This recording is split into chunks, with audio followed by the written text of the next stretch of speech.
So let's talk about the substitutability. So we have, is it valuable? Is it rare? Is it hard to imitate? And are there substitutes? There are two ways a resource can be substituted. One would be you take a slightly different resource and get to the same end state by a very similar paths.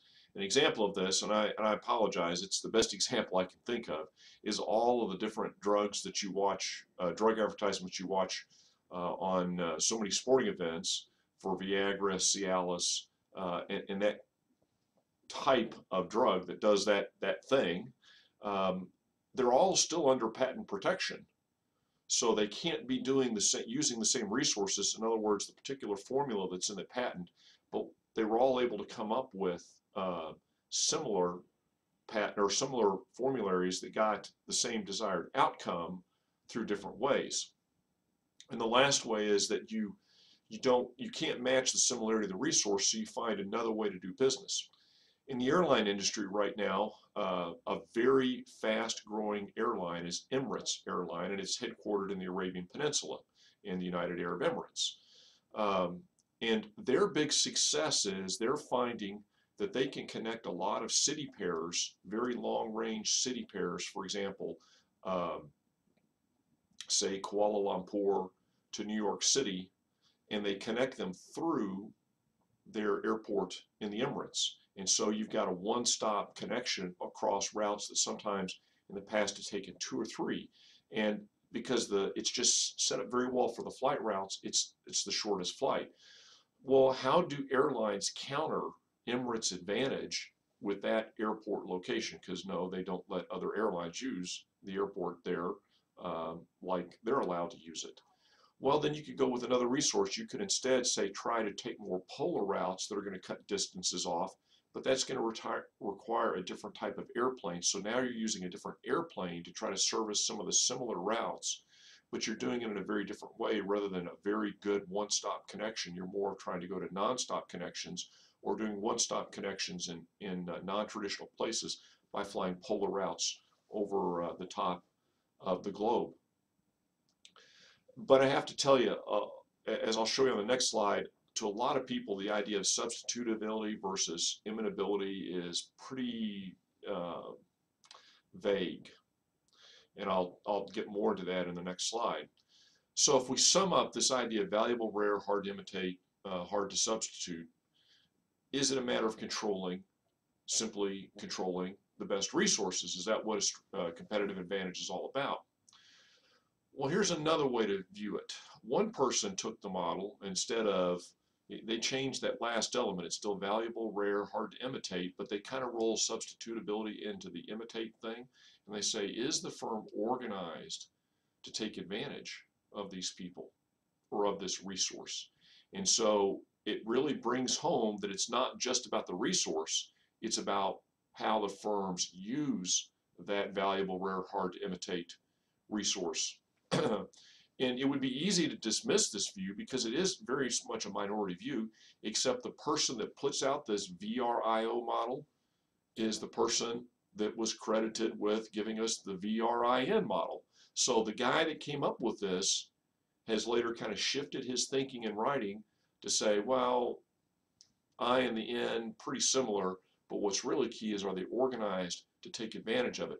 Let me tell you about a research project I did that brings that home. You all know that I'm a big NFL fan. So I studied the impact of resource mobility in the NFL on teams' ability to sustain a competitive advantage. If you're not an NFL freak like I am, you don't know that up until the late 1980s, basically a player was locked with a team unless they were traded.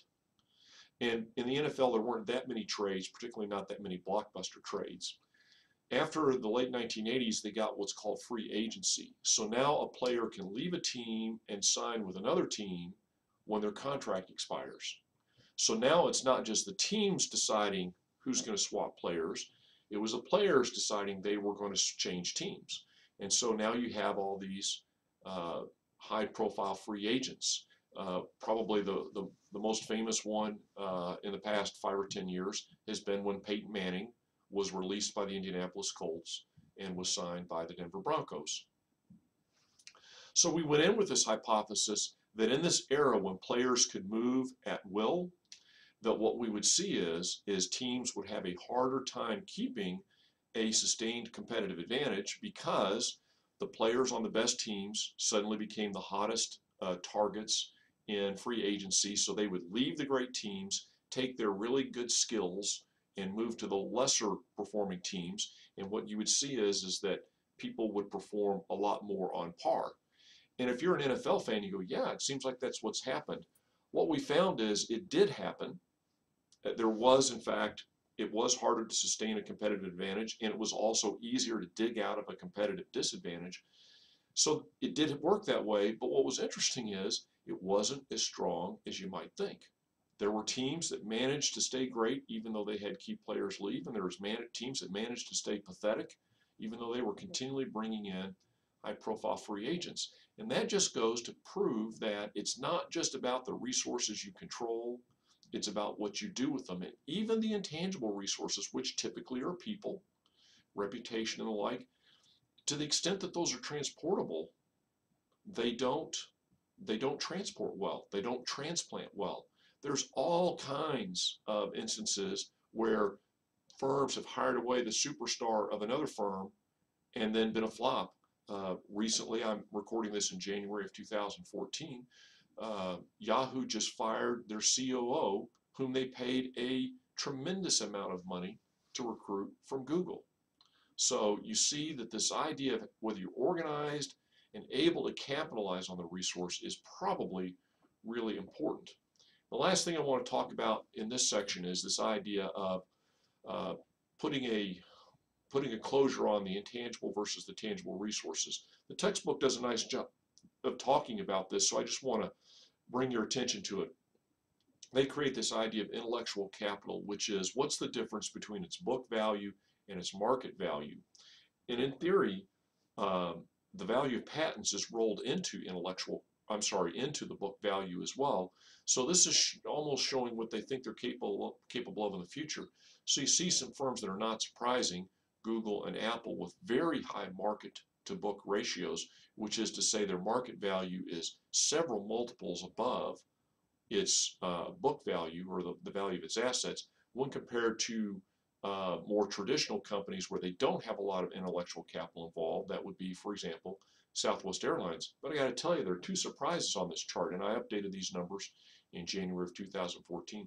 One is how low Intel is, which is to say the market doesn't have a lot of faith in Intel's ability to continue to stay on a roll, so to speak, with their intellectual capital. And International Paper higher than Intel in its market to book ratio. Obviously, there's something interesting happening with International Paper. I'm not quite sure what it is. But there's that sense that intellectual capital in this new economy is going to trump the physical resources that people or that firms control. There can be a lot of debate about that point, and we'll do that in probably in some of our class discussions and exercises. We're going to end up with this idea of social and human capital, and we'll get to that in the next video.